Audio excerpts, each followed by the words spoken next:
سرکار دو عالم صلی اللہ علیہ وسلم کی تعلیمات کو اگر ہم دیکھیں تو آپ علیہ السلام کی زندگی کی جتنے اہم واقعات ہیں یا جتنے معمولی قسم کے واقعات ہیں، سب کے اندر نیکیوں کا پہلو بہت زیادہ اجاگر ہوتا ہے، بہت کھل کر ہمیں نظر آتا ہے کہ نیکیوں کی اہمیت کیا ہے، کیونکہ انسان ایسی مخلوق ہے کہ اسے نیکیوں سے بس نہیں ہو سکتا۔ یعنی ہم میں سے کوئی بھی ایسا نہیں ہے جو کہہ دے کہ بس بھئی نیکیاں بہت ہو گئی ہیں، میرے نامہ اعمال میں نیکیاں بھر گئی ہیں، اب مجھے نیکیوں کی ضرورت نہیں ہے، ایسا کوئی بھی نہیں کہہ سکتا، کیونکہ ہمارے اعمال کس درجے کے ہیں، وہ قبول ہو رہے ہیں کہ نہیں ہو رہے ہیں، ان کی قوت اور ان کی طاقت اللہ کے بارگاہ میں کتنی ہے، اس کے بارے میں ہمیں کوئی علم نہیں ہوتا۔ ہم نماز پڑھ رہے ہیں، ہماری نمازیں ہمارے سروں سے اوپر اٹھ رہی ہیں کہ نہیں، ہمیں نہیں معلوم۔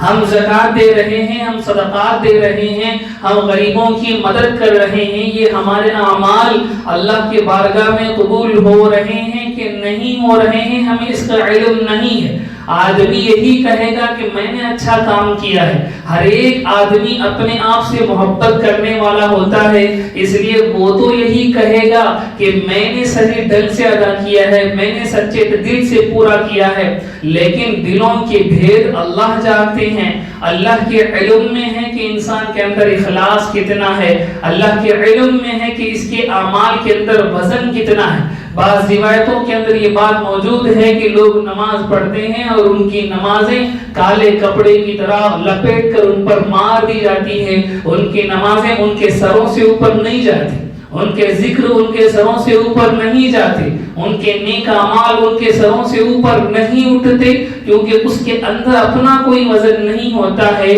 وہ جھپکیاں مار رہا ہے، وہ جھک رہا ہے، وہ اٹھ رہا ہے، وہ ہاتھ باندھ کر کھڑا ہوا ہے، لیکن اس کے اندر خشوع نام کی کوئی چیز نہیں، اس کے اندر خضوع موجود نہیں، وہ ریاکاری کے اندر مبتلا ہے، وہ خراب نیت سے عبادتیں کر رہا ہے، تو ان عبادتوں کو اللہ کے یہاں کوئی اس کی کوئی ویلیو نہیں ہوتی۔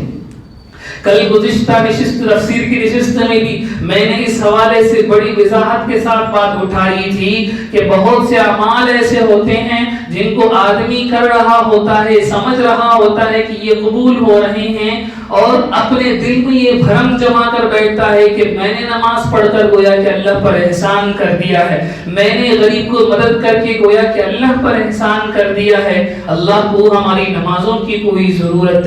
نہیں ہے، اللہ کو ہمارے سجدوں کی، ہمارے جھکنے کی، ہمارے بھوکے رہنے کی کوئی ضرورت نہیں ہے، وہ اللہ تو بے نیاز ہیں، ان کو ہماری چیزوں کی کچھ بھی ضرورت نہیں ہے۔ تو ہمارے اوپر جو چیزیں لازم ہیں اس حوالے سے اگر ہم غور کریں تو کوئی بھی معمولی سی معمولی نیکی بھی حقیر نہیں، کوئی بھی معمولی سے معمولی نیکی بھی انسان کو زائد نہیں۔ وہ حدیث یاد کیجئے، سرکار دو عالم صلی اللہ علیہ وسلم فرماتے ہیں، سیدنا ابو ہریرہ رضی اللہ عنہ راوی ہیں،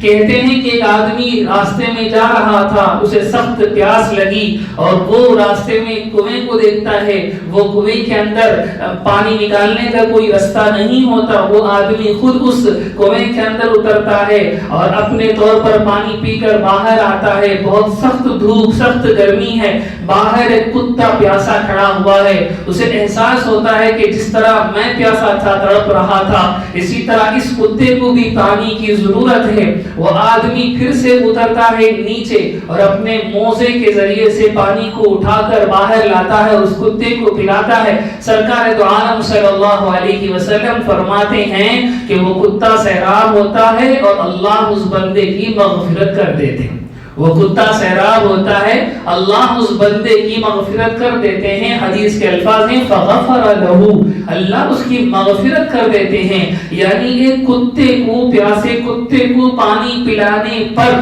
پانی پلانا یہ دیکھنے میں چھوٹی نیکی،